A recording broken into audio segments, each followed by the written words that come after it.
As many जो अगर present करना चाहते हैं, because we have some projects as well. Last final projects होंगे इस कोर्स के, जिनका 3 प्रोजेक्ट्स, अगर आप आउटलाइन चेक करें ना कोर्स की, तो वो जो 3 प्रोजेक्ट्स हैं वो भी आप चाहें तो अभी से आप प्रिपेयर करना शुरू कर सकते हैं। And I would highly encourage you to do that. ठीक है, तो आप प्रेजेंट करें, उन्हें अच्छे से तैयार करें, और लाइक थर्सडे को एंड फ्राइडे को हमारे जो प्रोजेक्ट्स होंगे, यू कैन, इवन तो और सारे के सारे प्रोजेक्ट नहीं भी होता, दैट्स फाइन। आप जितना प्रेजेंट करना चाहते हैं, जितना आप कर सकते हैं easily, you are free to do so. तो ये जो कोर्स आउटलाइन है ये पिंड है स्लैक चैनल के ऊपर, 5 पिन जो हमारा चैनल है उसके ऊपर पिंड मैसेजेस हैं। इवन कोई भी इंफॉर्मेशन होती है इंपॉर्टेंट, वो वहाँ पिंड आपके पास मिल जाएगी आपको। तो जो लोग आप इसे अक्सर स्टूडेंट्स में देखे, they are asking about the recordings, तो रिकॉर्डिंग्स भी वहाँ पे अपडेट हो जाती हैं शीट के ऊपर, तो वहीं पे पिंड है। Right, so we have volunteer student today, अस्सलाम वालेकुम सर। हमारे साथ है student। अस्सलाम वालेकुम सर। जी वालेकुम सलाम।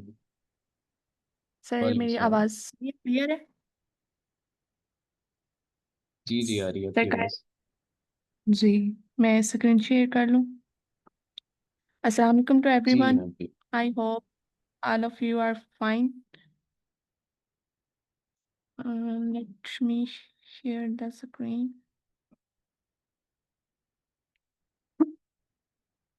सर मुझे बताइएगा मेरी स्क्रीन शेयर हो गई? जी जी, मैं सर इसकी शेयर। जी। आज का हमारा टॉपिक है जी, लिस्ट और डिक्शनरी को क्रिएट करवाना। वैसे तो ये हम पहले ही पढ़ चुके हैं दोनों, लेकिन पाइथन में हमें क्या कहता है कि एक कॉम्पैक्ट वे होता है लिस्ट और डिक्शनरी को, मतलब उसे शॉर्ट वे में, मतलब कि हम कैसे क्रिएट कर सकते हैं पाइथन में लिस्ट एंड डिक्शनरी। तो जिसे हम लिस्ट कंप्रीहेंशन के नेम से जानते हैं कि लिस्ट हमें पाइथन में हमें एक सिंगल लाइन कोड लिखते हैं, जिससे क्या होता है कि हमारी वो लिस्ट क्रिएट हो जाती है। अगर हम नॉर्मल वे में करें तो हमें लूप लगानी पड़ती है कि फॉर एग्जांपल अगर हम लिस्ट लें या डिक्शनरी लें, तो उसमें वैल्यूज स्टोर करवानी है तो उसमें मैं फॉर लूप लेके तो वो 1 बाय 1 वैल्यूज स्टोर करवाऊंगी। तो लेकिन ये लिस्ट कम्प्रीहेंशन क्या है कि उसमें एक सिंगल लाइन कोड में मुझे लिखना पड़ता है, और वो उसमें मेरी खुद ब खुद वैल्यूज स्टोर हो जाती हैं। ये मैं ये नीचे आपको नजर आ रहा है नॉर्मल मेथड कि जब मैं लिस्ट क्रिएट करवाती हूँ तो मैं क्या करती हूँ कि एम्प्टी लिस्ट ली है, फॉर लूप लगाई है, फॉर आई इन रेंज। मैंने एक रेंज बताई है कि 1 से लेके 6 तक। तो उसमें क्या होगा कि मेरी ये फॉर लूप जो है वो 1 से 5 टाइम्स चलेगी, जो 6 होता है वो इंक्लूड नहीं होगा। ये फॉर लूप जो है वो 5 टाइम्स चलेगी, 1 से लेके 5 तक। 6 नहीं इंक्लूड नहीं होता, जो लास्ट वाला होता है। और फिर नंबर्स डॉट अपेंड आई, जब आई की वैल्यू पहले 1 होगी तो वो क्या करेगा, अपेंड फंक्शन है जैसे हम पहले ही पढ़ चुके हैं। नंबर्स मेरी लिस्ट का नेम है, तो वो क्या करेगा, आई की वैल्यू को उस लिस्ट में, एम्प्टी लिस्ट में क्या करेगा, स्टोर करवा देगा। पहले 1 होगा, फिर आई दोबारा, वो दोबारा फॉर लूप पे जाएगी तो वो 2 हो जाएगा, 1 से लेके 5 तक 1 बाय 1 वैल्यूज स्टोर होती जाएंगी। और फिर मैं एंड पे क्या कर रही हूँ, प्रिंट नंबर्स, कि जो मेरी लिस्ट वैल्यूज स्टोर करने के बाद जो मेरी लिस्ट, मतलब कि वैल्यूड वाली लिस्ट है, वो उसे मैं प्रिंट करवा रही हूँ, तो मैं उसके लिए क्या कर रही हूँ, प्रिंट नंबर्स। अब ये देखिए कि मेरा 4 लाइन्स का कोड है। सही है, ये नॉर्मल वे है कि हम क्या करते हैं कि पाइथन में ऐसे ही करते हैं। लेकिन पाइथन का ये जो एक फीचर है जो हम आज डिस्कस करेंगे वो है लिस्ट कंप्रीहेंशन। लिस्ट कंप्रीहेंशन में क्या होता है, मैंने एक लाइन में कोड लिखा है और वो मुझे वही सेम वही चीज है जो मैं ऊपर की है। इसमें मैं क्या कर रही हूँ कि numbers is equal to list, की मेरी एक लिस्ट है, लिस्ट एम्प्टी ही है पहले, जैसे मैंने ऊपर एम्प्टी लिस्ट डिक्लेयर करवाई थी ना, ये भी एम्प्टी ही है। लेकिन इसमें मैं क्या कर रही हूँ कि आई फॉर आई इन रेंज, आई मेरी क्या है, वैल्यू। लिस्ट में जो होती हैं वो वैल्यूज स्टोर होती हैं, और आई मेरी वैल्यू है, फॉर आई इन रेंज, वही मैंने जो कंडीशन ऊपर लगाई थी, वही मैं कंडीशन लगा रही हूँ कि आई इन रेंज 1 से लेके 6 तक रेंज में आई मूव कर पाए और आई की वैल्यू क्या हो, नंबर्स में स्टोर हो जाए। अब प्रिंट नंबर्स कि जो वैल्यूज स्टोर होने के बाद मेरी लिस्ट आए, मैं उस लिस्ट को प्रिंट करवाना चाहती हूँ। तो जो मैंने ऊपर 4 लाइन का कोड लिखा है ना, और जो नीचे 2 लाइंस का कोड लिखा है, दोनों की आउटपुट सेम आएगी। तो जाहिर सी बात है कि अगर मैं यही काम एक लाइन में करवा सकती हूँ तो मैं लंबा कोड क्यों यूज करूंगी। सही है, ये पाइथन का एक फीचर है लिस्ट कम्प्रीहेंशन जिसे हम डिस्कस कर रहे हैं। मैं आपको कोड की हेल्प से भी ये समझाऊंगी। जी, ये देखिए, जो मैंने नॉर्मल में लिखा था आई का, आई की वैल्यू स्टोर करवाने के लिए एम्प्टी लिस्ट में, ये मेरा पहला कोड है। सर स्क्रीन शेयर है ना, मेरी आवाज भी आ रही है ना? जी जी मैम, मैम। आ रही है। जी, अगर कोई कोई प्रॉब्लम हो तो आप मुझसे बोल सकते हैं। जी, यही मेरी वही कोड है, मैं एक्सप्लेन कर चुकी हूँ कि ये क्या करेगा। आई की वैल्यू जो है वो 1 बाय 1 इंक्रीज होगी, 1 से लेके 5 तक, और वो एम्प्टी लिस्ट में स्टोर होती जाएगी। लेट मी प्ले के अगर हम मैं इसे रन करूँ तो मेरी क्या आउटपुट आती है। चूंकि ये फर्स्ट टाइम है तो थोड़ा टाइम लगेगा। ये देखने आ गई, 1 से लेके 5 तक वैल्यू स्टोर करवा दी। लेकिन ये मेरा एक लाइन का कोड है कि अगर मैं इस तरह करूं कंपैक्ट वे में, कि तो वो क्या करेगा, आई की वैल्यू 1 बाय 1 इंक्रीज होगी और लिस्ट में जो है वो स्टोर होती जाएगी। मैं पहले एक्सप्लेन कर चुकी हूँ। अगर मैं इसे रन करूं तो देखिए दोनों की आउटपुट सेम है। सही है, ये फर्क है कि जो नॉर्मल वे है वो उसमें क्या होता है कि हमें हमारा कोड लंबा होता है लेकिन आउटपुट वही देगा, कि जो नीचे वाला कोड आउटपुट दे रहा है, ऊपर वाली और नीचे वाली आउटपुट सेम है। तो फिर क्या जरूरत है मुझे इतना लंबा कोड लिखने की। तो ये एक बहुत अच्छा फीचर है कह लें कि पाइथन का। अच्छा जी, नीचे एक और एग्जांपल मैंने ली है कि मैंने वोबल्स लिस्ट जनरेट करवाई है। एम्प्टी लिस्ट एम्प्टी ही होगी पहले। सही है, सॉरी, मैं मिस्टेक कर रही हूँ कि लिस्ट में कह लें कि मैंने ना कोई वेरिएबल है। नहीं नहीं, सही है, लिस्ट एम्प्टी ही होगी। मैं कह रही हूँ कि करेक्टर, जो पहला करेक्टर मैंने ब्रैकेट्स के बाद लिखा है CH, वो क्या करे, वैल्यू है, वो उस करेक्टर की जो वैल्यू होगी वो वैल्यू स्टोर करवाएगा। For CH in Python programming क्या करेगा, ये फॉर लूप चलेगी पाइथन प्रोग्रामिंग में।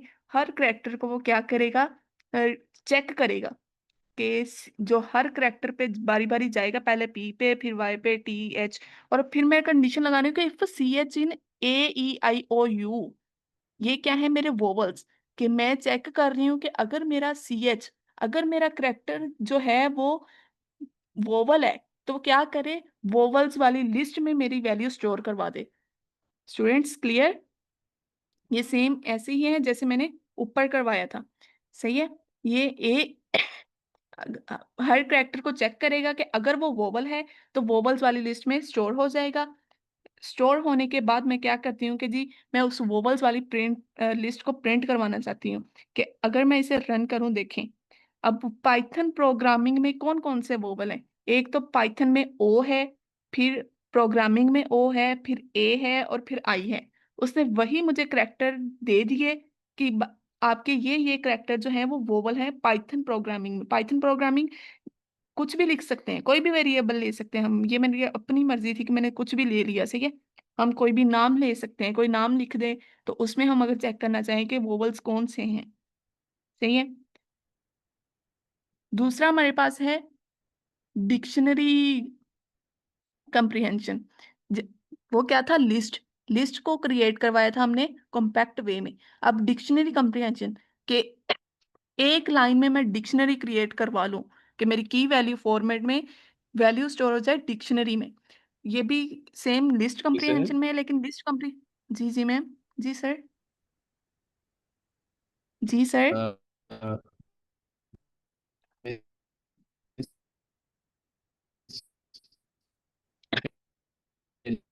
सॉरी सर आपकी आवाज क्लियर नहीं थी।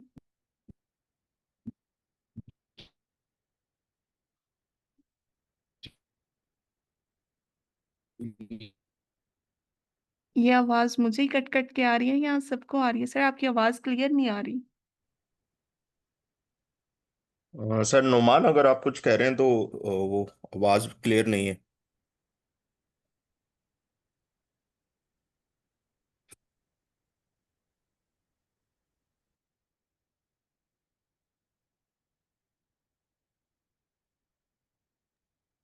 ओके, अब मुझे बताइए मेरी आवाज क्लियर है? जी जी, जी सर। अब क्लियर है। ओके। तो मैं ये कह रहा हूँ कि अगर कोई भी क्वेश्चन किसी का है लिस्ट कम्प्रीहेंशन से अभी तक जो हमने पढ़ा है, सर ने या किसी भी क्वेश्चन है तो जरूर पूछें। इस तरह क्या होगा कि इस तरह जी अगर आप ज़्यादा से ज़्यादा सारी कॉन्सेप्ट इकट्ठे without getting your queries clear in one particular concept, तो इस तरह फिर भी जम्बल अप हो जाएंगे।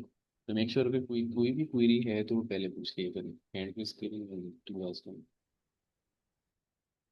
जी जी, सब स्टूडेंट से रिक्वेस्ट है कि अगर उनके माइंड में कोई भी क्वेश्चन हो, और स्पेशली मेरे मॉडरेटर्स जितने भी मेरे इस मीटिंग में हैं, उनसे रिक्वेस्ट है कि अगर मैं कहीं मिस्टेक करूं तो काइंडली गाइड मी। और अगर कोई कोई क्वेश्चन हो किसी का तो वो भी पूछ सकते हैं।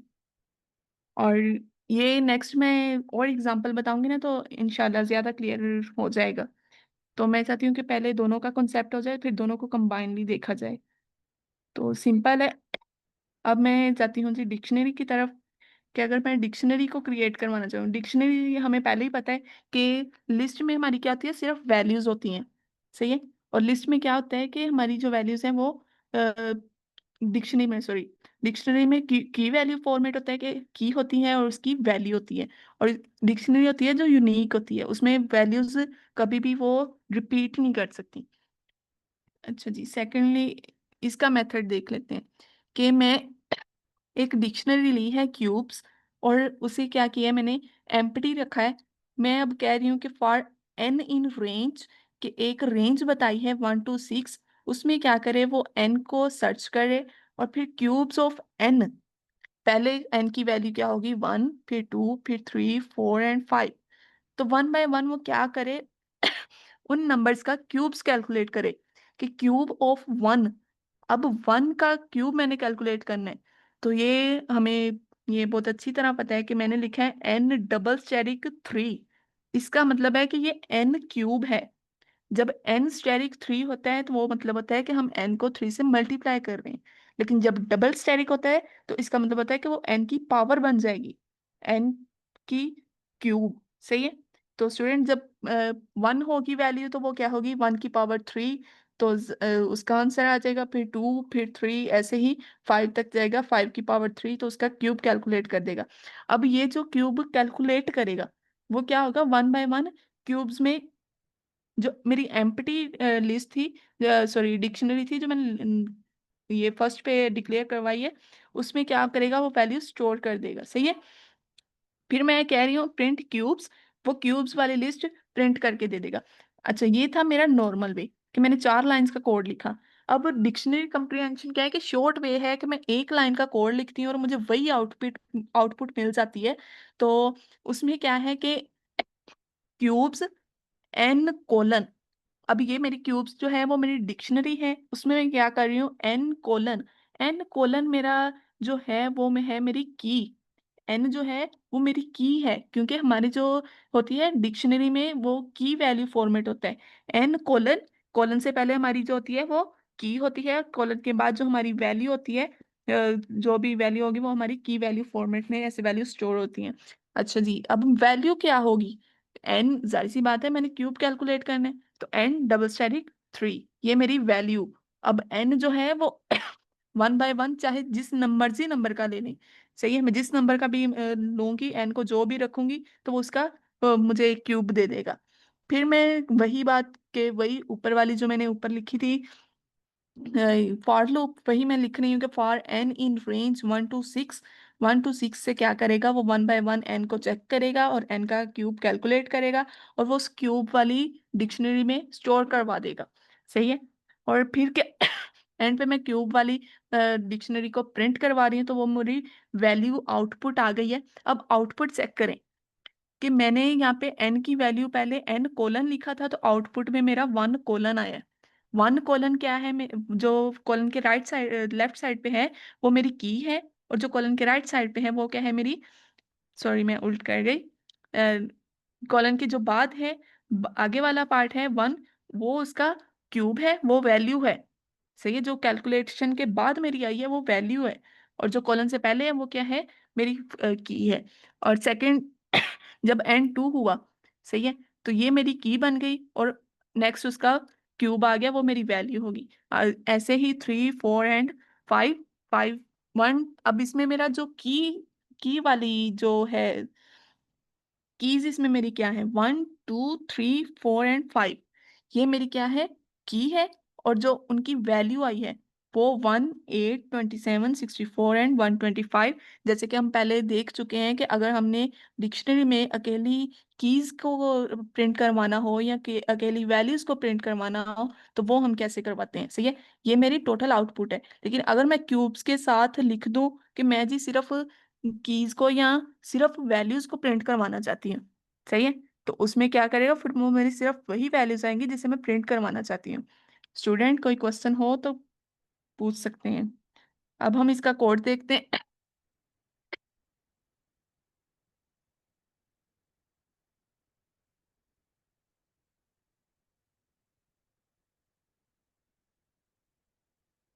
जी, ये फर्स्ट जो मेरा कोड है उसमें देखें जी, ये वोवल्स आस्की वाला, कि मैंने जो है वो एक डिक्शनरी क्रिएट करवाई है। उसमें मैंने क्या किया जी, एम्प्टी डिक्शनरी ली है for character in AEIOU, for loop लगाई है कि मैंने चेक करना है कि AEIOU, इनमें इनमें हर करेक्टर को चेक करना है। और क्या करना है, उस जब करेक्टर मेरा ए होगा, सही है, जब मैंने यहाँ पे जी ए सबसे पहले क्या आएगा, ए आएगा, तो सबसे पहले क्या होगा, इधर ए पास होगा। वोवल्स आस्की जो कि मेरी डिक्शनरी का नेम है, उसमें क्या होगा, जब ए पास होगा तो उसका क्या करे, ऑर्डर ऑफ करेक्टर। अब ऑर्डर ऑफ करेक्टर क्या है कि जब मेरी वैल्यू ए है, करेक्टर की वैल्यू मेरी ए है, तो वो क्या करे, ए का आस्की कोड बता दे। आस्की कोड भी हम पहले पढ़ चुके हैं, सर ने बताया था कि क्या होता है कि अल्फाबेट्स के एक स्पेसिफिक ऑर्डर के हिसाब से उनकी स्पेसिफिक वैल्यूज होती हैं आस्की कोड में। सही है, अब ए जो है वो क्या करेगा, उसका ऑर्डर जो होगा वो क्या करेगा, इस वोवल्स आस्की जो डिक्शनरी है इसमें स्टोर हो जाएगा।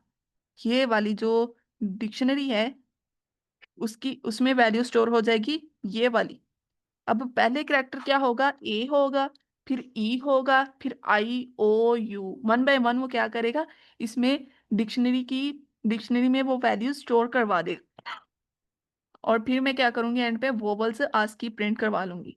अच्छा स्टूडेंट्स, ये AEIOU इसकी वैल्यूज हमें पता होनी चाहिए, नहीं तो पाइथन तो मतलब कि बता ही देगा कि इसकी क्या वैल्यूज है। अच्छा जी, ये जो ए है उसकी वैल्यू होती है 97, ई जो है उसकी value 101, I 105, O 111 and U 117। Students ये समझ आई है आपको ये चीज कि मैंने ये क्या किया है।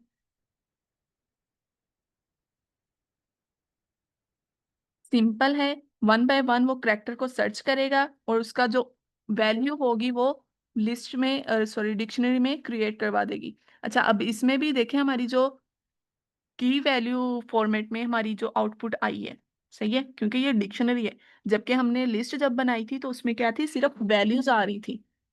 अच्छा जी, अब ये तो था नॉर्मल वे। अब मैं डिक्शनरी कंप्रीहेंशन के मेथड को यूज करना चाहती हूँ, तो वो क्या है जी, मैं एक वोवल्स आज की डिक्शनरी ले ली है, उसमें मैं क्या कर रही हूँ, CH:, जैसे मैंने वो PDF में आपको दिखाया था कि N: लिखा था मैंने, कि मेरी ये की है, ये जो CH है वो मेरी की है, और ये उसकी वैल्यू है, कि अगर मैं कोई भी करेक्टर पास करवाती हूँ तो मेरी ये वैल्यू आएगी। और उसमें मैंने फॉर लूप लगा दी, फॉर करेक्टर इन AEIOU, कि वो क्या करेगा, वन बाय वन करेक्टर को चेक करेगा। इसमें ये जो मैंने ये दिया है ना स्ट्रिंग, इसमें क्या करेगा, वो वन बाय वन करेक्टर की वैल्यू चेक करेगा, और फिर जो उस करेक्टर की वैल्यू आएगी वो क्या करेगा, इस इस डिक्शनरी में स्टोर करवा देगा। सही है। और एंड पे मैं क्या करती हूँ कि जी मैंने यही डिक्शनरी वो प्रिंट करवा ली। अब देखें कि मैंने इसे रन करवाया, अब ये वाला कोड और ये वाला कोड मुझे सेम आउटपुट दे रहा है। वही बात कि क्या है, वो लंबा कोड है, ये छोटा कोड है, लेकिन आउटपुट सेम है। तो फिर मैं क्या करूंगी कि ये लिस्ट डिक्शनरी कंप्रीहेंशन यूज करूंगी कि ये शॉर्ट वे है। आउटपुट तो दोनों की सेम है ना। अच्छा जी, नीचे एक और एग्जांपल है कि वोवल्स डिक्शनरी। ये जो मैंने लिस्ट में किया था कि मैंने उसमें मैंने वैल्यू स्टोर करवाई थी कि वोवल्स, वो वोवल्स लिस्ट थी, ये मेरी वोवल्स डिक्शनरी है। उसमें मैं क्या करती हूँ, करेक्टर को चेक करती हूँ for character in Python programming. ये फिर से मैंने एक स्ट्रिंग ले ली कि पाइथन प्रोग्रामिंग में चेक करो करेक्टर को, हर करेक्टर को चेक करो। अगर इफ करेक्टर इन AEIOU, अगर तो वो करेक्टर इन में से कोई एक है, तो वो क्या करे कि उसकी उस करेक्टर को, इसमें मैंने वैल्यू नहीं स्टोर करवाई, उस करेक्टर को ही स्टोर कर दे मेरी इस डिक्शनरी में। ये देखें जिसको मैंने हाईलाइट किया है, वो ये मेरी वैल्यू है। अब वैल्यू में मैं करेक्टर ही स्टोर करवा रही हूँ, उसका ऑर्डर या उसकी वैल्यू नहीं स्टोर करवा रही। तो ये क्या करेगा, पाइथन प्रोग्रामिंग में वन बाय वन वो सर्च करेगा। सबसे पहले क्या आएगा, ये ओ आएगा, फिर ये वाला ओ आएगा, फिर ए है, फिर आई है।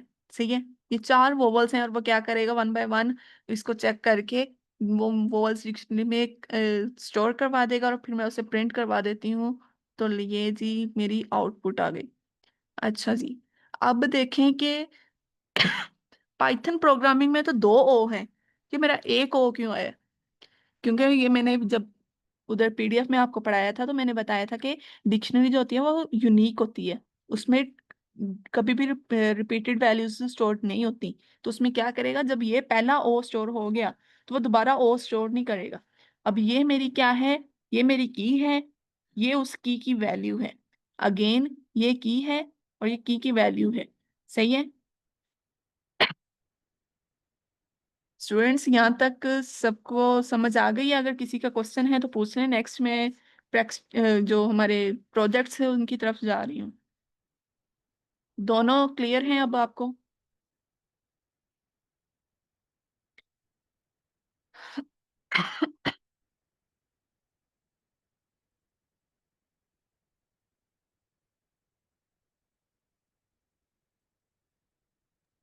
Yes ma'am, I think clear हैं, तो हम आगे मूव करते हैं। जी सर।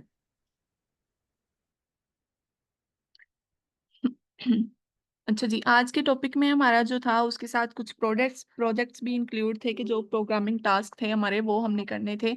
पहला जो टास्क था वो था जी create a list of squares numbers 1 to 10। अब उसने रेंज खुद बता दी है कि नंबर 1 to 10 तक स्केयर लो, हर नंबर का स्केयर लो और उसे लिस्ट में स्टोर करवाओ और लिस्ट प्रिंट करवाओ।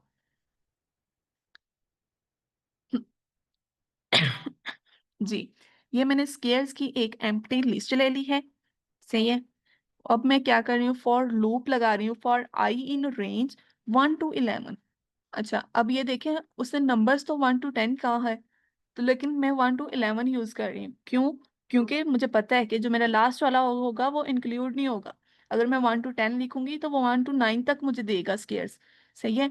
तो इसलिए मैं क्या करूंगी, कोई 1 to 11 लिखूंगी ताकि मेरे 1 to 10 तक वो स्केयर्स कैलकुलेट करके मुझे दे दे।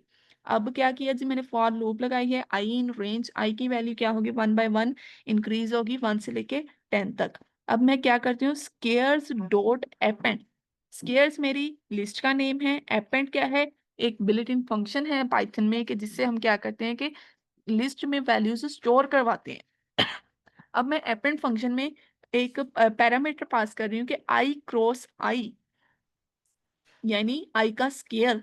अब मैंने स्केयर कैलकुलेट करना है, तो जब मेरी आई की वैल्यू जो है वो सबसे पहले 1 होगी तो वो नीचे इस इस लाइन पे आएगा। तो वो क्या करेगा, स्केयर्स डॉट अपेंड आई का स्केयर कैलकुलेट करेगा और अपेंड की मदद से वो इस स्केयर्स वाली लिस्ट में क्या करेगा, मेरी वैल्यू स्टोर करवा देगा।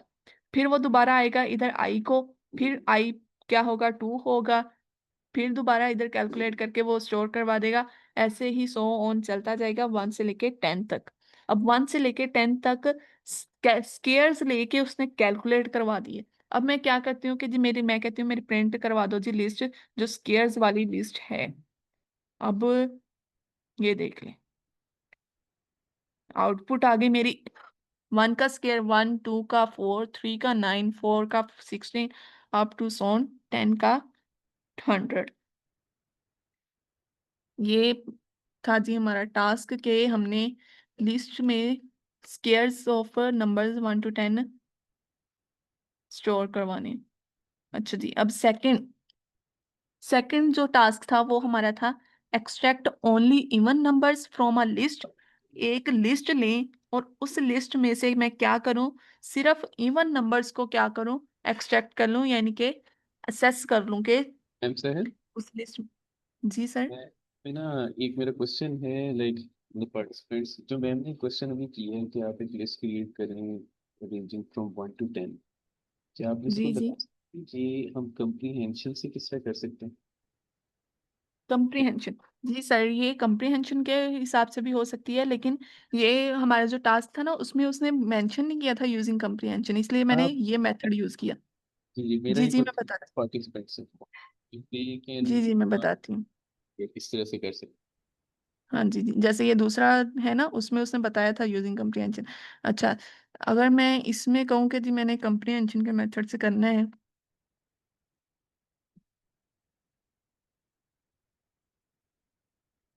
मैं कॉपी कर देती हूँ। हैं? अच्छा ये मैम आपने भी लिखना नहीं है कि पार्टिसिपेंट से पूछते हैं, देखते हैं क्या कोई स्टूडेंट है जिसको अभी तक ये उसका जो सिंटेक्स है क्या उसकी समझ आ रही है कि हम किस तरह से लिखते जी जी जी, जिसको समझ आई है वो मेरी हेल्प कर सकता है। कोई अनम्यूट करके अगर कुछ बताना चाहे कि मैम ये कैसे करेंगे। हैं। एनीवन जी, anyone. who wants to help Miss Sarah to write the code, how do we do it? बहुत सारी एग्जांपल्स मैंने बताई आपको। कोई नहीं बताएगा, फिर मैं लिख दूं।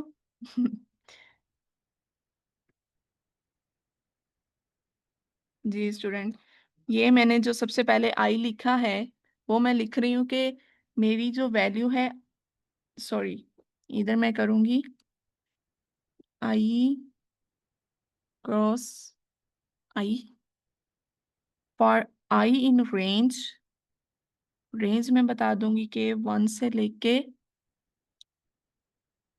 11 तक। जी स्टूडेंट, इस लाइन की अगर किसी को समझ ना आई हो तो मुझसे पूछें, मैं 1 मिनट एक्सप्लेन करती हूँ। चलो पहले एक्सप्लेन ही कर देती हूँ। अब देखिए, मैंने स्केयर्स लेना है, सही है। मैं क्या करती हूँ, स्केयर्स की एक एम्प्टी लिस्ट ली है। अब मेरी ये वैल्यू है आई क्रॉस आई, ये क्या है, मेरी वैल्यू है जो मैंने स्टोर करवानी है। फिर मैं क्या करती हूँ, for I in range 1 to 11। 1 से लेके 11 तक वो क्या करे, सर्च करे मेरी आई की वैल्यू, और फिर उस आई की वैल्यू जो आई की वैल्यू ले और आई का स्केयर कैलकुलेट करके मेरी लिस्ट में प्रिंट स्टोर करवा दे। और अब लास्ट पे मैं क्या करती हूँ कि मेरी प्रिंट कर दो स्केयर्स वाली list. Let me check it work और नॉट। जी स्टूडेंट्स, पार्टिसिपेंट्स अब क्लियर है? ऊपर वाले की और नीचे वाले की आउटपुट सेम है। ऊपर मैंने क्या किया था, नॉर्मल वे, और नीचे क्या है, कॉम्पैक्ट वे के।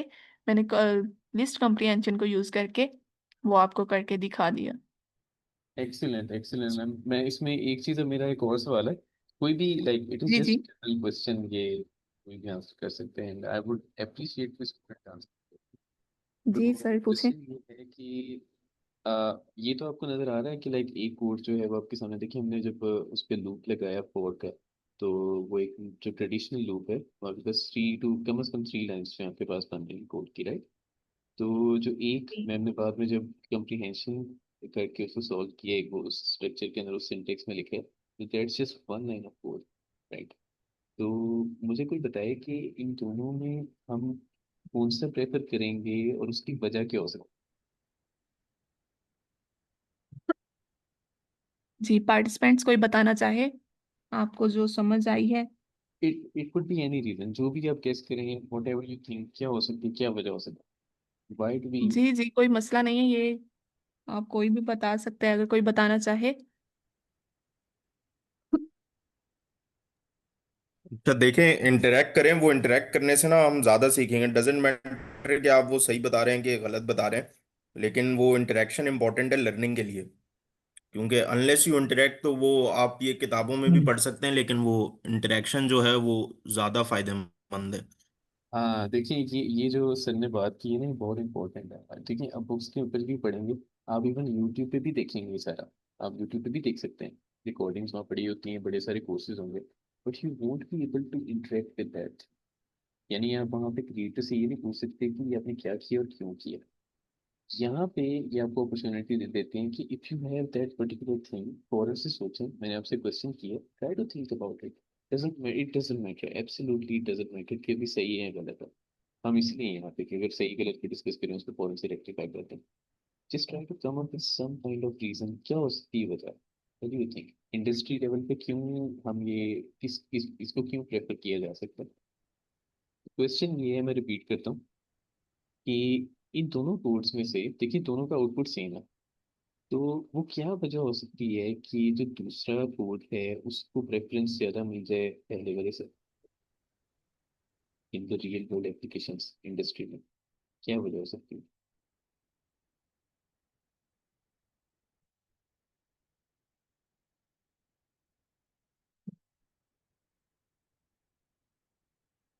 अच्छा, मुझे कोई आप में से बताइए, इन दोनों में से कोड पढ़ना आसान कौन सा है जी, मिस अरीबा। सर क्योंकि देखिए जो सेकंड वाला था जो हमने कम्प्रिहेंसिव किया था, तो वो शॉर्ट कोड है। तो जो शॉर्ट है वो हमारे लिए उसको हैंडल करना ज़्यादा इजी है, क्योंकि जो लॉन्ग है हम उसको लंबा लिखते जाएंगे। तो ज़्यादातर लोग प्रेफर करते हैं जो शॉर्ट चीज़ें होती हैं। हाँ बिल्कुल, ये हाफ करेक्ट है। And the reason for this is, there are multiple reasons. पहली चीज होती है, देखिए अब ये थोड़ा सा, because you are learning programming, so you have to understand the importance of, you know, why you do something and how you do something. If you do something like this is how you're doing it, then you have to give an answer कि क्यों इस तरह कर रहे हैं, उसकी क्या वजह है। और उसकी वजह आपने हमेशा जब सोचनी है ना, तो याद रखिए, आपने रियल वर्ल्ड एप्लीकेशंस को लेकर सोचना है कि इंडस्ट्री लेवल पे when you are building some application, Python आप उसमें यूज कर रहे हैं and you are writing a code, तो वो क्या वजह हो सकती है कि मुझे कोड जो है वो, उसको मैं शॉर्ट करके लिखूं। तो उसकी एक सबसे बड़ी वजह ये है कि एक तो readability. The very first thing in programming में, जब आप कोई अच्छा कोड लिखते हैं ना, क्लीन कोड, उसकी होती है रीडेबिलिटी। यानी लेट्स से आप एक प्रोग्रामर हैं, यू आर अ कोडर, आप किसी इंडस्ट्री में जाते हैं, आपको जॉब मिल जाती है, and then you know at at some time, आप उसके बाद आपकी ना जॉब जो अपग्रेड होती है, और you just decide to change the industry. ठीक है, आप दूसरे किसी ऑर्गेनाइजेशन में चले जाते हैं, तो जो पर्सन आपको उस पोजीशन पे रिप्लेस करेगा ना, आपका कोड पढ़ेगा। ये बहुत इंपॉर्टेंट है कि जो आप कोड लिख रहे हैं ना, उसको समझ आए। Right, so the very first point is readability. ठीक है, ये पहला पॉइंट। दूसरा पॉइंट आता है जो उसके अंदर होती है, वो है ऑप्टिमाइजेशन ऑफ कोड। इसमें होती है कॉम्प्लेक्सिटी। तो ये जो कॉम्प्लेक्सिटी है कि कौन सा कोड ज्यादा कॉम्प्लेक्स है। अच्छा देखें, अगर आप जो पहला कोड देखें और दूसरे कोड में देखेंगे ना, तो अभी क्योंकि दूसरा कोड आपको लग रहा है इट इज क्वाइट थोड़ा सा ट्रिकी लग रहा है, क्योंकि वो अभी आप बिल्कुल नया नया पढ़ रहे हैं इसको, but when you start practicing over it, तो आप देखेंगे कि ये कोड आपको पहले वाले कोड से इजी लगना शुरू हो जाएगा। तो उसकी वजह ये है कि it is just one line of code. ठीक है, तो एक तो पाइथन, मैंने याद है, किसी को याद है, मैंने बताया था कि पाइथन या कोई भी प्रोग्रामिंग लैंग्वेज होती है, वो लाइन बाय लाइन प्रोग्राम को रीड करता है। तो जो ऑप्टिमाइजेशन होती है, जो प्रोग्राम की स्पीड होती है, प्रोग्राम की एफिशिएंसी होती है, वो इंक्रीज हो जाती है अगर आप लेस कोड को लिखें। ठीक है, तो दिस इज, मतलब ये अभी तो बहुत छोटा सा कोड है, लेकिन जब आप बड़े प्रोग्राम्स लिखते हैं, बड़े एप्लीकेशंस डेवलप करते हैं, वहाँ पर ये चीज़ आहिस्ता आहिस्ता उसका इम्पैक्ट बहुत ज़्यादा क्रिएट होना शुरू होता है। तो आप ये देखेंगे, जैसे फेसबुक, कभी आज से 10 साल पहले भी फेसबुक ही थी, लेकिन उसकी जो स्पीड थी, यूजर इंटरफेस बहुत स्लो था, उसमें ट्रांजिशन होती थी, बहुत स्लो होता था। तो उसमें दो तीन फैक्टर हो सकते हैं, कि एक तो हार्डवेयर जिस पे आप रन कर रहे हैं वो स्लो, यहाँ पे जो सॉफ्टवेयर की अपनी स्पीड होती है, अपनी कॉम्प्लेक्सिटी होती है, राइट? तो there are two ways to speed up a particular software system. तो जो सॉफ्टवेयर है ना अभी, क्योंकि this is all about software, हम एल्गोरिथम्स की बात कर रहे हैं, this is all about algorithms. तो इनकी स्पीड इंक्रीज करने के लिए you have got two parameters. एक होता है उसकी कॉम्प्लेक्सिटी, ठीक है? जो बल्कि this is something for the lead code part, जब आप लीड कोड करेंगे ना तो उसमें आपको ज़्यादा अच्छी समझ आ जाएगी कि कॉम्प्लेक्सिटी जो है वो मुहैया कैसे करते हैं किसी code, right? But for just for the sake of information, intro level पे इन दोनों कोड्स में second code would be more preferred industry level पे, ठीक है? तो जो कोई प्रोग्रामर इस तरह से लिख रहा होगा ना, वो प्रोग्रामर ज़्यादा उसको कुछ चैलेंज हो सकती है कंपेयर टू जो बिल्कुल बिगिनर लेवल का कोड लिख रहा होगा, right? So this is very first point to you have to know कि एक तो रीडेबिलिटी कोड की, और दूसरी उसकी कॉम्प्लेक्सिटी, यानी कि वो कोड कितना अच्छा वर्क कर रहा है, कितनी स्पीड से वो किसी एप्लीकेशन को रन कर रहा है, एग्जीक्यूशन कितनी स्पीड से कर रहा है, right? So two things that, और तीसरी बहुत इंपॉर्टेंट चीज़ है, जब मैंने बात की ना रीडेबिलिटी की, तो रीडेबिलिटी का मतलब है थोड़ा सा आसान हो गया कोड पढ़ना। ऑब्वियसली व्हेन द डेवलपर, यानी कि आप जब आप कोड को लिखेंगे ना, तो there will be a minimal chance of error, जिसमें हमने एरर हैंडलिंग का पढ़ा था। तो आपका जो चांस ऑफ एरर है, चांस ऑफ बग है, वो कम हो जाएंगे in lesser line of codes compare to more line of codes, right? That is the third point, कि आपको एरर्स जो है वो भी कम होना शुरू हो जाते हैं when you start optimising your code like this. ये, thank you ma'am, please continue. Thank you so much sir for guide करने के लिए। जी सर ने बहुत अच्छे से बताया कि प्रेफर कौन सा करेंगे और क्यों करेंगे।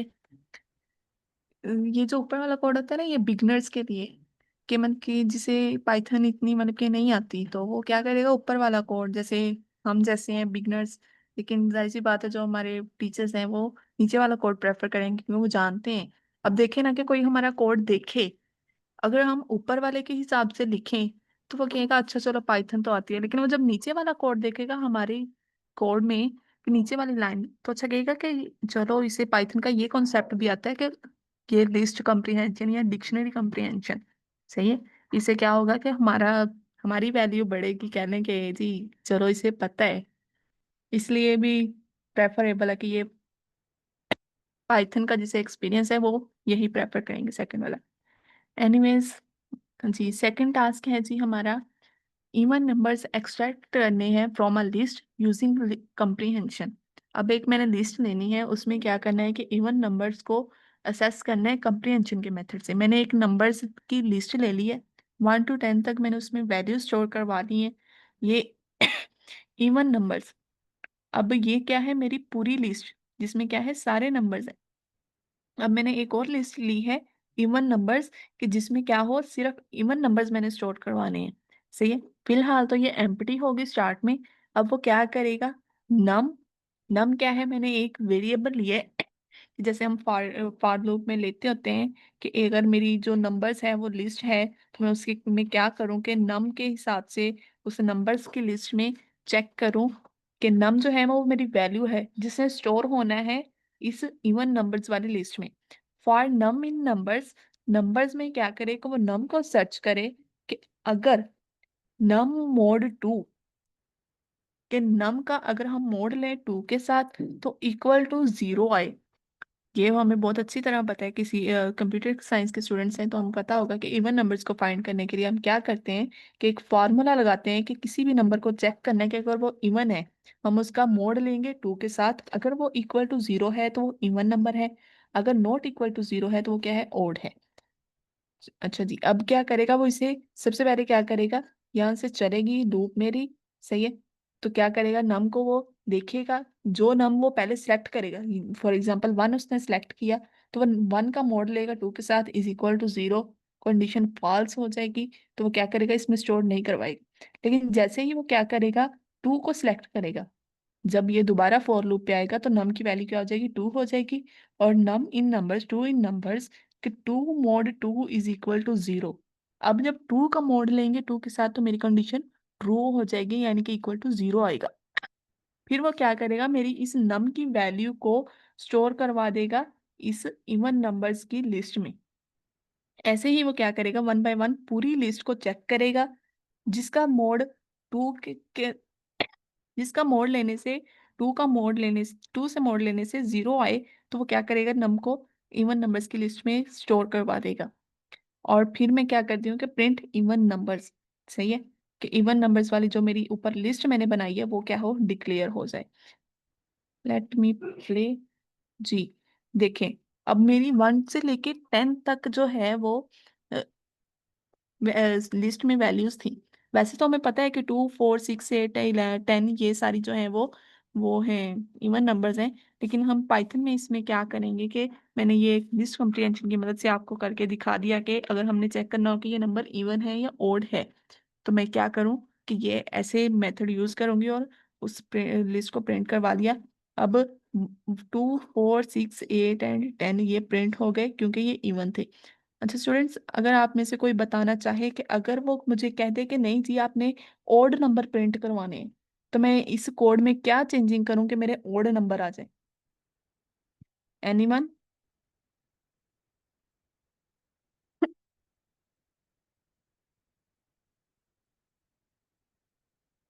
कोई भी नहीं। हालांकि मैं अभी अभी बता के आई हूँ कि नॉट इक्वल टू 0, कि अगर नम मोड 2 नॉट इक्वल टू 0 हो जाए तो वो क्या होगा, फिर वो कहेगा कि ये ओड नंबर है। सही है। अब मैं क्या करती हूँ कि यहाँ पे मैं इसे ओड से रिप्लेस करवा देती हूँ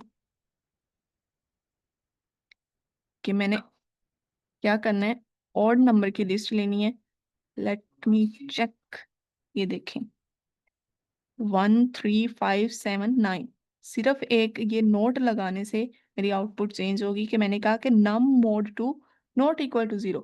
सारी सी बात है, जब हम अगर मैं 3 देती हूँ 3 मोड 2, तो रिमाइंडर क्या आएगा, मेरा 1 आएगा। वो नोट अब 1 नॉट इक्वल टू 0, कंडीशन क्या होगी, ट्रू होगी। तो क्या करेगा वो 3 उसने वो उसमें प्रिंट करवा दिया। स्टूडेंट्स क्लियर है?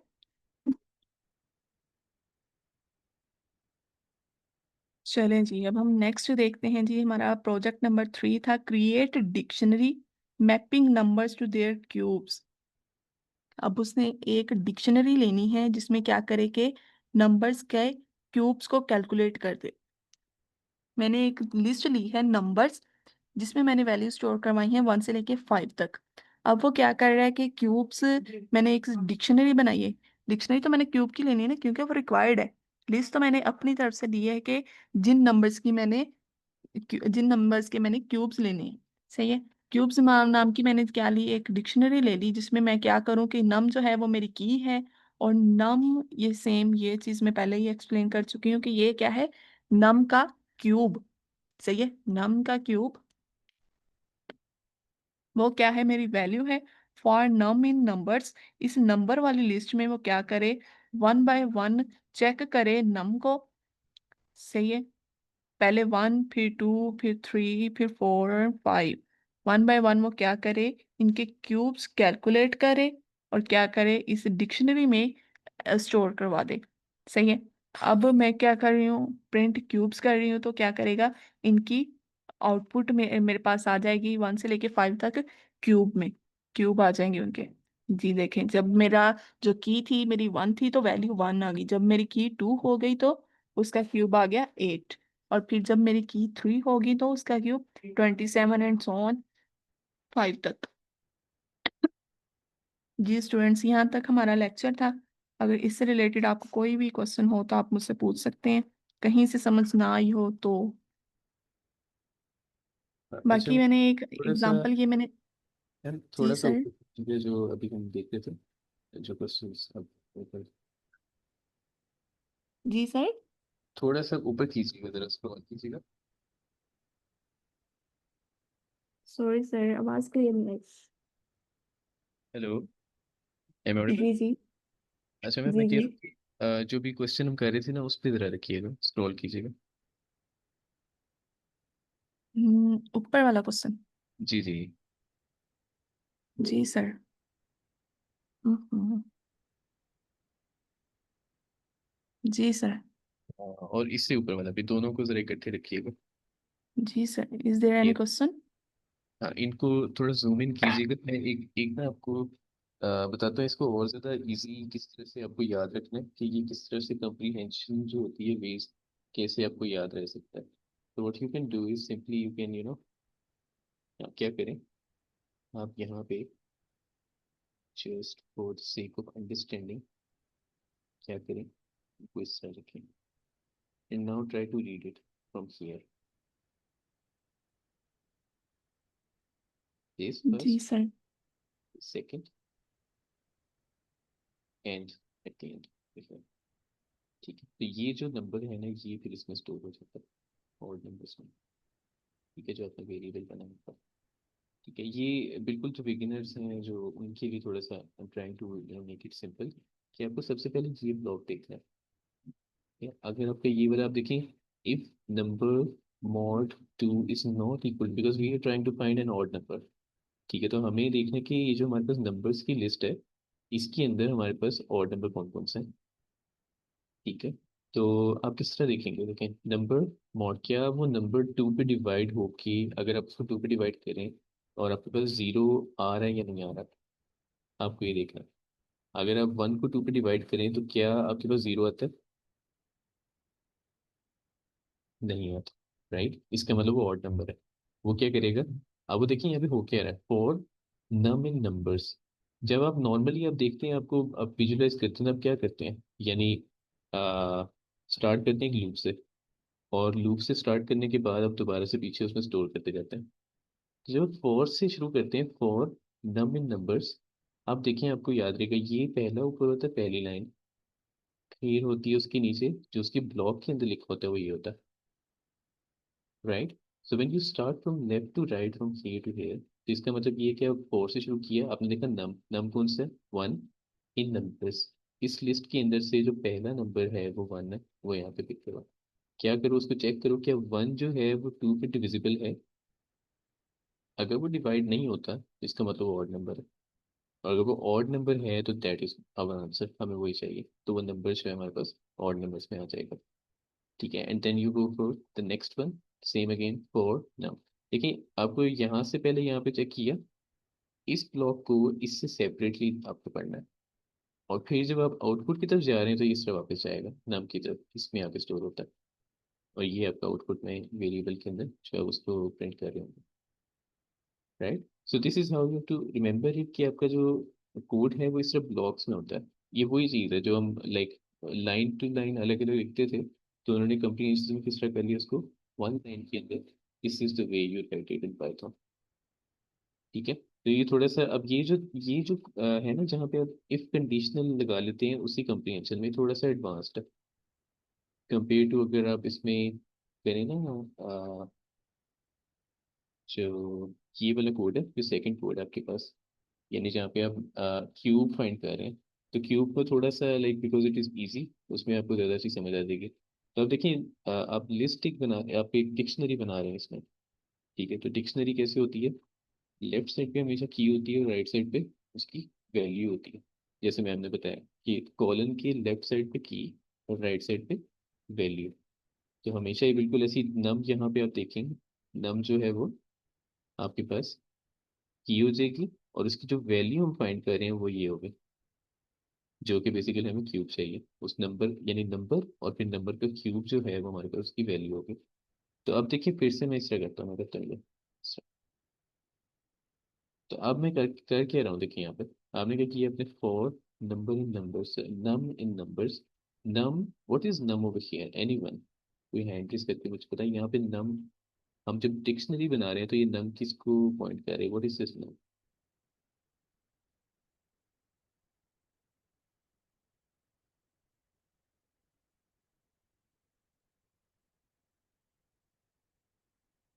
एनीवन? सर, की होगी हमारी। एग्जैक्टली, बिल्कुल बिल्कुल बिल्कुल, तो नम जो है हमारे पास की है। और अब देखिए नम इन नंबर्स, तो पहली जो की वैल्यू हमारे पास क्या है, 1। ठीक है, तो 1 इन नंबर्स, अब 1 पे, वही 1 तो यहाँ पे आपके पास आ गया।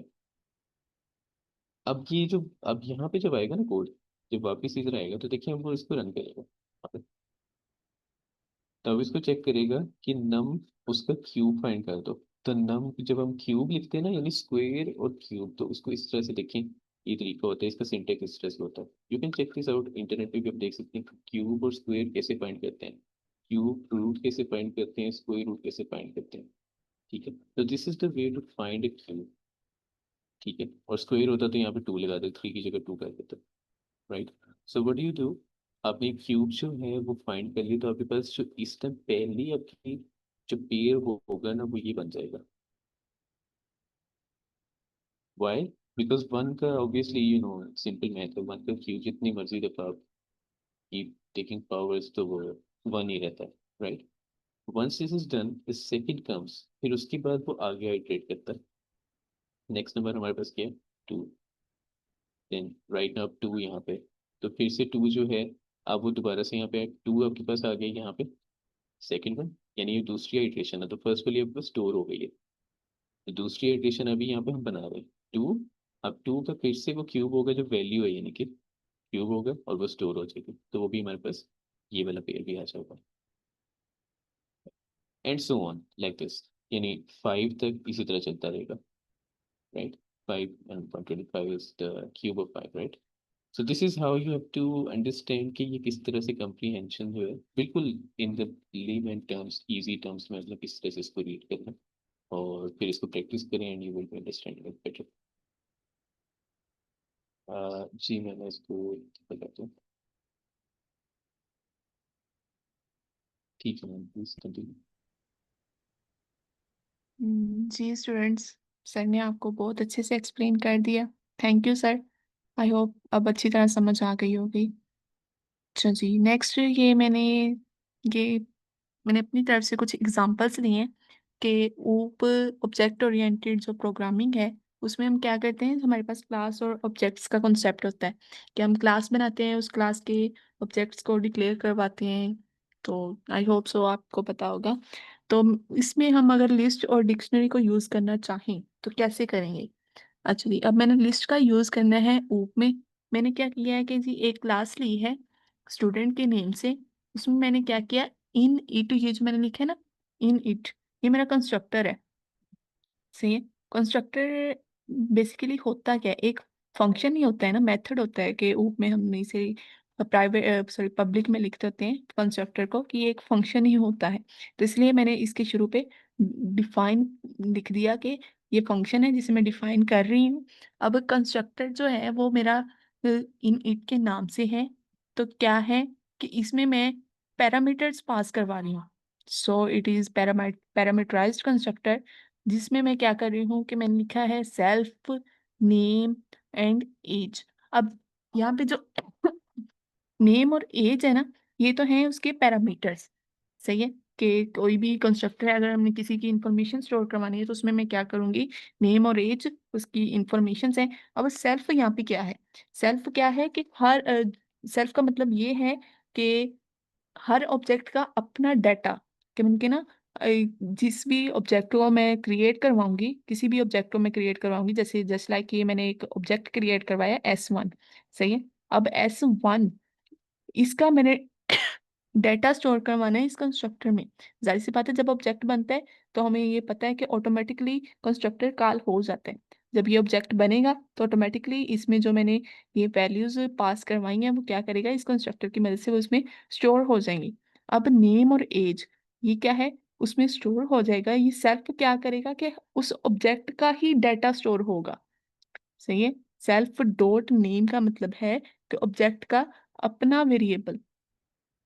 ये ऑब्जेक्ट S1 जब मैं बना, फॉर एग्जांपल मैंने S1 जो है वो क्रिएट किया है, तो उसमें क्या है कि मैं उस S1 का नेम ही स्टोर होगा। इसलिए मैंने क्या किया, सेल्फ कीवर्ड यूज किया। ये एक पाइथन का बहुत इंपॉर्टेंट कीवर्ड है कि ये बताता है कि हर ऑब्जेक्ट का अपना डाटा ही स्टोर होगा इसमें। अच्छा जी, अब मैंने क्या किया, पैरामीटराइज्ड कंस्ट्रक्टर है। ये भी हमें ऊप का पता है कि कॉन्सेप्ट के हम क्या करते हैं। मैंने क्या किया, self dot name is equal to name, उस ऑब्जेक्ट का नेम क्या हो, इस ये सेल्फ डॉट नेम क्या है, इस ऑब्जेक्ट का नेम, और ये नेम क्या है, इस कंस्ट्रक्टर में जो मैंने पास करवाया है। उसमें जो वैल्यू आएगी वो इसमें क्या हो, इस ऑब्जेक्ट के नेम में स्टोर हो जाए। इसी तरह उसकी एज मैंने स्टोर करवा दी। सही है, ये तो था मेरा कंस्ट्रक्टर। अब मैं क्या कर रही हूँ कि ऑब्जेक्ट क्रिएट करवा रही हूँ। सबसे पहले मैंने क्या किया कि S1 एक ऑब्जेक्ट लिया है, स्टूडेंट क्या है, मेरी क्लास का नाम है, और उसमें मैं क्या करवा रही हूँ, वैल्यूज पास करवा रही हूँ कि शहर, एज उसकी 20। सही है, ये क्या है जी, मेरा नेम, और उसकी एज क्या है जी 20, और वो क्या हो, इसमें इधर क्या हो, नेम स्टोर हो जाए, इधर क्या है जी, एज स्टोर हो जाए। अब वो क्या करेगा, S1 जो है, S1 का डाटा इसमें स्टोर हो जाएगा। इस कंस्ट्रक्टर की मदद से ऑब्जेक्ट बनेगा और ऑटोमेटिकली कंस्ट्रक्टर कॉल होगा। इस कंस्ट्रक्टर की मदद से ये वैल्यूज जो है वो S1 में स्टोर हो जाएंगी। फिर क्या होगा, S2 क्रिएट होगा तो अगेन कंस्ट्रक्टर कॉल होगा, और इधर क्या होगा, अब सेल्फ डॉट नेम मैंने क्यों लिखा था कि पहले क्या था, हमने S1 का नेम स्टोर करवाया था।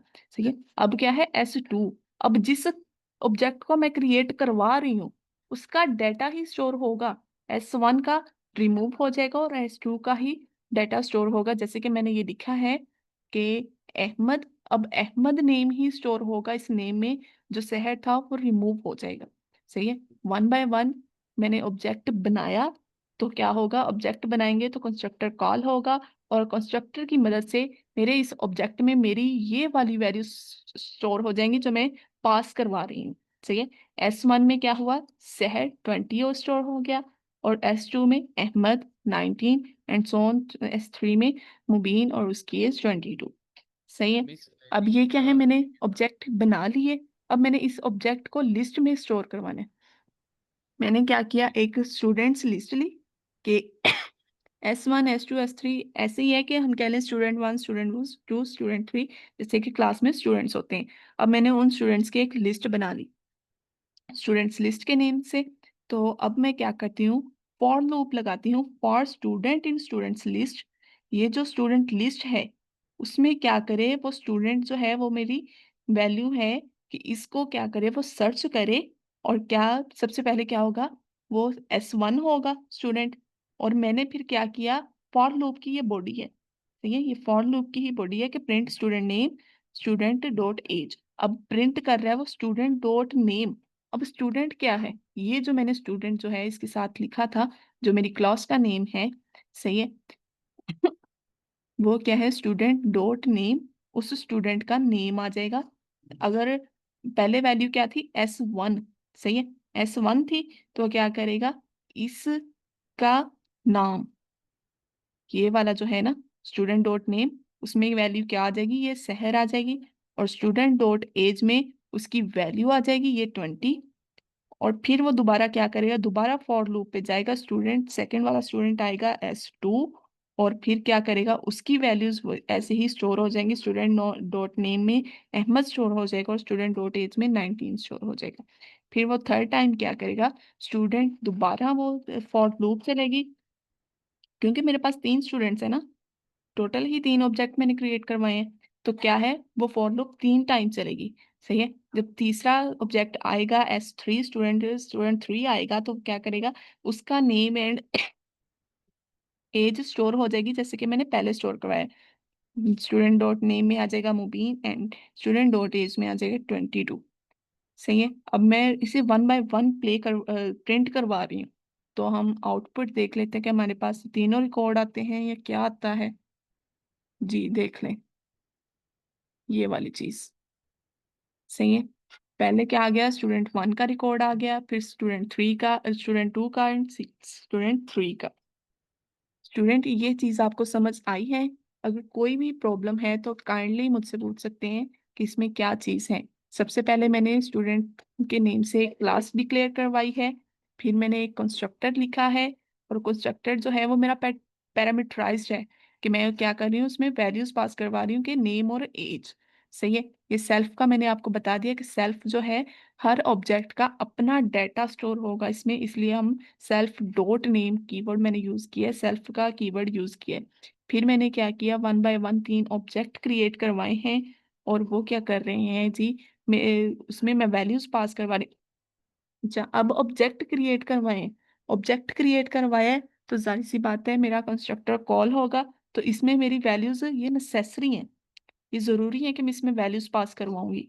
सही सही है स्टूडेंट। ये जो मेरा ऑब्जेक्ट 1 है, उसमें मैं क्या वैल्यू स्टोर करवाना चाहती हूँ वो मैं इधर पास करवाऊंगी लाजमी, क्योंकि मेरे कंस्ट्रक्टर जो है वो पैरामीटराइज्ड है। अगर वो पैरामीटराइज ना होता, डिफॉल्ट कंस्ट्रक्टर होता, तो फिर मैं चाहे यहाँ पे ना लिखती, तो वो क्या होता है डिफॉल्ट में, क्या होता है वो एम्प्टी स्ट्रिंग ले लेता है नेम में, और एम्प्टी यानी 0 रोल नंबर में स्टोर हो जाता, कि अगर मैं यहाँ पे कंस्ट्रक्टर मेरा डिफॉल्ट होता तो, और यहाँ पे मैं वैल्यूज पास ना करवाती। सही है। और फिर मैंने क्या किया, इन ऑब्जेक्ट्स की एक लिस्ट बना ली, लिस्ट में उन ऑब्जेक्ट्स को स्टोर करवा लिया, और फॉर लूप की मदद से मैंने हर स्टूडेंट का डाटा प्रिंट करवा लिया। मैम आई थिंक हमारा क्लियर है? टाइम से काफी ऊपर हो गया, तो या ma'am thank you so much, आपने बहुत अच्छा प्रेजेंट किया I think, and I hope सबको समझ भी आई होगी। So, if there any question regarding OOP is a different topic of course, लेकिन हमने थोड़ा सा उसका इंट्रोडक्शन आपको दे दिया, ठीक है? तो या it's a different topic, we will definitely will try to cover this as well. नहीं तो you know this is a whole new thing, आपको थोड़े से इसके कॉन्सेप्ट समझने पड़ते हैं, राइट? बट या बेसिकली जो आज का जो था हमारा जो था डिक्शनरी एंड लिस्ट की comprehensions, so I hope everyone has understood that well. So yeah, thank you so much, Ms. Sehel. It was really an excellent presentation, sir. जी sir, thank you so much for this great opportunity. ये बहुत अच्छा मौका था मेरे लिए कि first time you present करना बहुत अच्छा लगा। Thank you so much, all of this is because of you. Great. Thank you for everyone तो फॉर मैं ज्वाइनिंग मी एक एंड लिसनिंग मी। जी जी जी अब सर। एक चीज़ मैं सिर्फ अनाउंसमेंट ये कर रहा हूँ कि I want everyone to please try to present, ठीक है? देखिए मैं आपके एक्सपीरियंस है एंड वो आप इनसे भी कनेक्ट कर सकती हैं, what kind of experience this was, और इसके बाद कैसा फील होता है, because this is the most important crucial moment for you when you are on I could करो, ठीक है? तो इंटरनेशनल लेवल पे you have to present yourself as well. So या बाकी आगे प्रोजेक्ट्स हैं, you can go through the course line, जो आपका कोर्स आउटलाइन है उससे आप देखिए, और वहाँ पे if you want to present you can just write on the Slack or connect within the moderators. Right, with that said, I think we can call it a day. So thank you everyone, take care, Allah Hafiz.